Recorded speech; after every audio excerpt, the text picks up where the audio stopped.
नमस्कार। प्रसंगस में आप सभी का स्वागत है। प्रसंगस में शुरू करते हैं चर्चाओं का दौर। तो चर्चाओं का शुरू दौर करने से पहले हमें चलना पड़ेगा महाराष्ट्र की ओर। 2 दिन की भाजपा की सदस्यता मतलब 2 दिन के भाजपाई अशोक चौहान, जो 2 दिन पहले कांग्रेस छोड़ के भाजपा में शामिल हुए थे, भाजपा ने उनको राज्यसभा में भेजने का निर्णय लिया। वो महाराष्ट्र से राज्यसभा में जाएंगे, राज्यसभा के लिए नामांकन करेंगे। इसी तरह मिलिंद देवड़ा को भी शिवसेना ने गिफ्ट दी है। जो कांग्रेस छोड़ के और शिवसेना में शामिल हुए थे, उन मिलिंद देवड़ा को शिवसेना अपने कोटे से, अपने पार्टी के विधायकों के मतों के आधार पर उनको लोकसभा भेजने की तैयारी कर रही है। इसी बीच कांग्रेस को फिर एक झटका लगा है। मिलिंद देवड़ा ने तो कुछ दिनों पहले छोड़ा था कांग्रेस का साथ, लेकिन अशोक चौहान तो 2 दिन पहले ही छोड़ चुके हैं।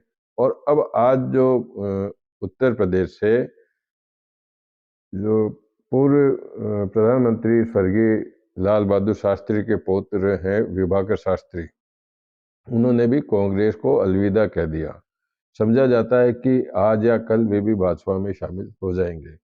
बात यह कि 1998 में, 1999 में, 2009 में उन्होंने फतेहपुर से चुनाव लड़ा था, लेकिन तीनों ही बार उनको सफलता नहीं मिली।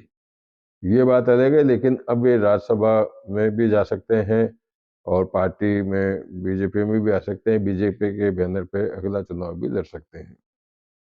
इसी तरह से बात कर लेते हैं कि आज सोनिया गांधी ने कल तक चर्चा थी कि वो हिमाचल से राज्यसभा के लिए नामांकन करेंगे, राजस्थान से, लेकिन आज वो अपने पुत्र राहुल, पुत्री प्रियंका के साथ में जयपुर आई और वहाँ उन्होंने अपना नामांकन दाखिल किया, जिसका वीडियो भी हम आपको बताएंगे कि वीडियो में वो किस प्रकार से अशोक गहलोत के साथ में वो नामांकन कर रही है। नामांकन के बाद में अशोक गहलोत ने कहा कि प्रधानमंत्री की दावेदार थी ये, तो उन्होंने प्रधानमंत्री का पद त्याग दिया। सोनिया गांधी का राजस्थान से बहुत लगाव है, राजीव गांधी का भी बहुत लगाव था। अकाल पड़ा था जब राजस्थान में, तो 3 दिन तक लगातार राजीव गांधी प्रधानमंत्री रहते हुए राजस्थान के दौरे पर थे। तो उस समय पे गोविंद सिंह डोटासरा भी मौजूद थे और उन्होंने, गोविंद सिंह डोटासरा ने कहा कि हम राहुल गांधी को किसी भी हालत में प्रधानमंत्री बनाएंगे।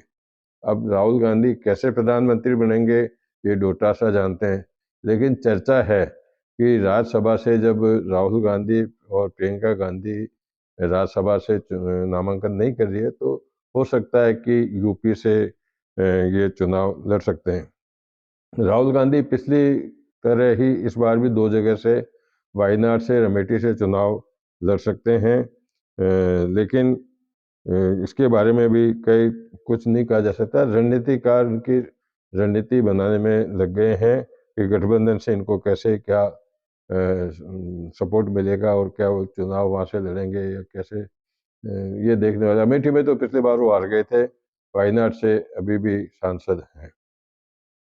तो बात कर लेते हैं, जब राज्यसभा की बात करते हैं तो राज्यसभा में कांग्रेस ने और भाजपा ने आज एक सूची जारी की है, अलग अलग सूचियां जारी की है। जो सूची के अंदर भाजपा ने अपने, कांग्रेस ने अपने प्रत्याशी घोषित किए हैं, लेकिन मध्य प्रदेश से एक चौंकाने वाला नाम आया है अशोक सिंह का, जो लोकसभा चुनाव में कितनी बार हार गए। 2009 का लोकसभा चुनाव हारे, 2014 का लोकसभा का चुनाव हारे, 2019 का लोकसभा का चुनाव हारे। अब 2024 में लोकसभा का चुनाव लड़ने से पहले अब इनको राज्यसभा के माध्यम से वहाँ भेजने की तैयारी कांग्रेस ने कर दी है, उनको प्रत्याशी घोषित कर दिया। बताया जाता है कि दिग्विजय सिंह के बहुत नज़दीकी है।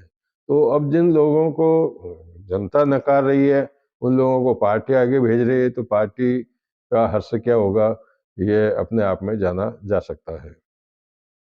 बात कर लेते हैं सूर्य नमस्कार की।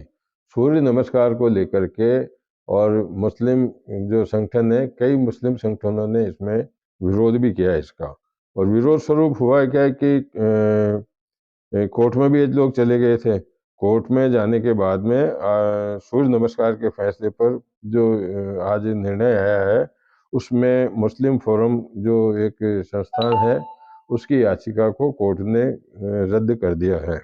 लेकिन इस फोरम के जो पदाधिकारी हैं उन्होंने एक प्रेस कॉन्फ्रेंस रखी है जिसमें उन्होंने बताया कि उन्होंने जो सरकारी विद्यालय में जो मुस्लिम छात्र हैं उनसे कहा है कि वो स्कूल तो जावें लेकिन सूर्य नमस्कार में शामिल नहीं होंगे। तो ये विवाद अभी इनका चलता रहेगा।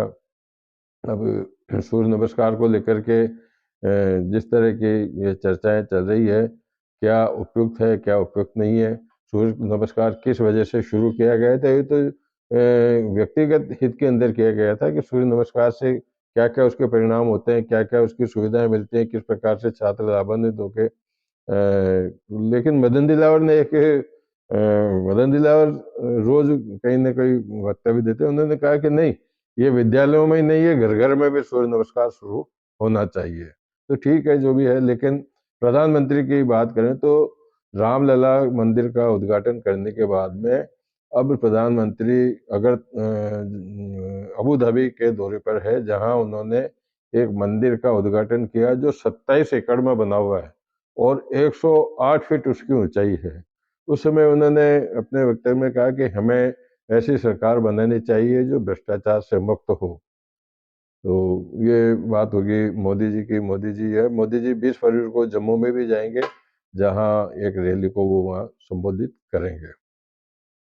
राजस्थान में आज एक बहुत बड़ी कार्रवाई की है ईडी ने जो बजरी के बहुत बड़े कारोबारी हैं मेघराज सिंह, जिनके होटल का भी व्यवसाय है, उनके कई ठिकानों पर आज सुबह 4 बजे दिल्ली, गुजरात और यूपी से आई हुई ईडी की टीमों ने वहां पर सुबह 4 बजे से रेड की कार्रवाई शुरू कर दी, जिसमें प्रमुख रूप से जयपुर के अंदर 200 फीट बाईपास पर जो उनका ऑफिस है वहाँ, वैशाली नगर में उनका जो आवास है वहाँ, और एक जो जयपुर में उनका बजरी का मुख्यालय है, जो कार्यालय है, मुख्य कार्यालय, वहाँ पर रेड दिए। इसके साथ साथ में सबसे बड़ी बात है कि अजमेर जिले में भी एक जगह रेड दिए जाने की जानकारी मिली है। वो किस वजह से दी गई है पता नहीं है, लेकिन समझा जाता है कि हो सकता है वो, क्योंकि केकड़ी साइड में भी बजरी का काफी कारोबार रहता है, तो हो सकता है उसके लिए हो। साथ साथ ही ईडी को जब जयपुर और उदयपुर में जो छापेमारी के दौरान कुछ कागजात मिले, उसके बाद में दोपहर बाद में ईडी ने जो माइनिंग ऑफिस है, हेड ऑफिस इनका उदयपुर में है, माइनिंग वालों का निर्देशालय, वहां भी उन्होंने छापेमारी की कार्रवाई की है। वहाँ कुछ दस्तावेज एकत्रित करके एक कमरे में रख के उनकी जांच भी शुरू कर दी है। तो इसको लेकर के अब ये क्या कुछ सामने निकल के आएगा, लेकिन मेघराज सिंह के बारे में बताया जाता है कि जब अशोक गहलोत के खिलाफ अविश्वास वाली बात थी, जब सचिन पायलट का इनका युद्ध था, उस समय पे जैसलमेर में जिस होटल में इनको रुकाया गया था, वो होटल इन्हीं मेघराज सिंह जी की थी। और मेघराज सिंह जी के कई होटल समूह भी हैं, तो होटलें कई हैं उनकी, लेकिन वो भी चर्चा में है कि इस वजह से ये कुछ रहा है। राष्ट्रपति द्रौपदी मुर्मू राजस्थान के दौरे पर रही, जहां उन्होंने मेहंदीपुर बालाजी में बालाजी महाराज के दर्शन किए, पूजा अर्चना की। इसके साथ में ही बेणेश्वर धाम में भी उन्होंने भगवान की पूजा अर्चना की। साथ ही वहाँ लखपति दीदी सम्मेलन में भी उन्होंने शिरकत की। लखपति दीदी सम्मेलन में उन्होंने 250 करोड़ रुपए के राशि के चेक, 250 रुपए की राशि के 250 करोड़ रुपए की राशि के चेक और 50 करोड़ रुपए की निधि कोष के चेक महिलाओं में वितरित किए। इस दौरान असम के राज्यपाल गुलाब चंद कटारिया, मुख्यमंत्री भजनलाल शर्मा और मंत्री किरोड़ी लाल मीणा, बाबूलाल खराड़ी सहित कई राजनीतिक लोग भी मौजूद रहे, लेकिन ये लोग प्रमुखता से मंच पे बैठे हुए वहाँ थे। बात कर लेते हैं बसंत पंचमी की। बसंत पंचमी पर्व पर देशवासियों में काफी उत्साह देखा गया और विभिन्न धर्मालयों में धार्मिक कार्यक्रमों का आयोजन भी हुआ, सरस्वती की पूजा भी की गई, विद्यालयों में भी इस प्रकार का आयोजन किया गया। राहुल गांधी क्योंकि आज राजस्थान में थे, तो उन्होंने भारत जोड़ो यात्रा, न्याय यात्रा को आज स्थगित रखा और अब उनकी 17 फरवरी को जो यात्रा है यूपी के चंदौली से प्रवेश करते हुए वाराणसी पहुंची। वाराणसी जो प्रधानमंत्री नरेंद्र मोदी का लोकसभा क्षेत्र है, वहाँ वो पहुंचेगी। तो ये बात हो गई इसके बारे में। बसंत पंचमी को लेकर के जैसा मैंने बताया कि जगह जगह काफ़ी उत्साहवर्धक कार्यक्रम हुए, और पीएम अब 16 फरवरी को फिर राजस्थान आ सकते हैं। संभावना है कि वो सी माधोपुर में सीनियर सिटीजन से संबंधित एक कार्यक्रम में वहाँ भाग लेंगे, जिसमें कई तरह की योजनाएं लागू की जाने की बात है। और बसंत पंचमी की बात चले तो बसंत पंचमी पर भी राजस्थान के लिए एक बहुत बड़ी खबर है। जो भजनलाल शर्मा मुख्यमंत्री है राजस्थान के, माइनिंग मंत्री भी वही हैं, वो एक नई शुरुआत दे रहे हैं बसंत पंचमी पे कि अब राजस्थान के अंदर जो भूकिया जगपुरा गोल्ड फील्ड है, गोल्ड फील्ड है, जो माइनिंग का क्षेत्र है, वहाँ पर उनकी नीलामी की जाएगी माइंस की, जिसके अंदर गोल्ड की माइंस में पहली बार ये नीलामी हो रही है, जिसमें 113.52 मिलियन टन की जो अयस्क है, उसकी वहाँ पर जो आकलन किया गया कि इतना माल वहाँ हो सकता है। तो इसमें गोल्ड भी निकलेगा और कॉपर भी निकलेगा और कुछ भी निकल सकता है, तो ये लेकर के उसको है।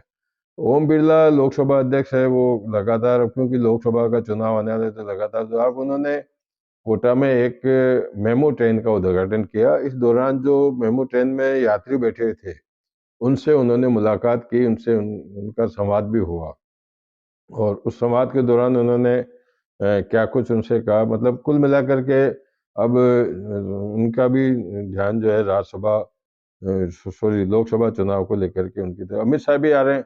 लोकसभा चुनाव की बात करें तो अमित शाह 20 फरवरी को बीकानेर आ रहे हैं, जहाँ जो क्लस्टर बनाए हुए हैं 3-3 लोकसभा के, 4-4 लोकसभा के, उनकी क्षेत्रवाइज बैठक करके कार्यकर्ताओं से वो रूबरू होंगे। बात कर लेते आईएएस की ट्रांसफर लिस्ट निकली थी कल बड़ी, हालांकि आईपीएस की भी एक लिस्ट निकली। तो राजेश निर्वाण है, जो एडीजी हुआ करते थे पहले, वो आईजी बन के गए थे, डीआईजी थे बीएसएफ में डेपुटेशन पे। उसके बाद में वहीं एडीजी के पोस्ट पर पदोन्नत हुए, और अभी जब उनका डेपुटेशन 31 अक्टूबर को समाप्त हो गया तो राजस्थान आए थे। तो राजस्थान में उनको डीजीपी पद पर पदोन्नत किया गया है, क्योंकि उस वक्त पे कोई स्थान खाली नहीं था डीजीपी का, लेकिन सैनिटेशन को प्रमोट किया गया था। अब यूआर साहू के पास में 2 चार्ज थे, डीजीपी के भी था और डीजी होमगार्ड का भी था। तो राजेश निर्वाण को अब डीजी होमगार्ड बनाया गया है। राजेश निर्वाण कई जिलों में एसपी भी रह चुके हैं, आईजी भी रहे हैं, और विशेष रूप से उनके जो सेवाएं थी आईपीएस के रूप में, वो ब्यावर से बतौर एएसपी ब्यावर से शुरू हुई थी। इसी के साथ में आईपीएस हैं आलोक त्रिपाठी, उनको भी सरकार ने एक पदोन्नति दी है। जो पुलिस सुरक्षा एकेडमी है, एक पुलिस सुरक्षा और न्याय वाली विश्वविद्यालय है, इसमें उनको उनका कुलपति बनाया गया है। तो आज की ये कुछ चर्चाएं, राष्ट्रपति वाला वीडियो भी आपको दिखाएंगे, सोनिया गांधी वाला भी वीडियो आपको दिखाएंगे। आज के प्रसंगर्श में इन्हीं चर्चाओं के साथ में आज के प्रसंगर्श को विराम देते हैं। कल फिर नई चर्चाओं के साथ में आपके सामने उपस्थित होऊंगा। तब तक के लिए नमस्कार।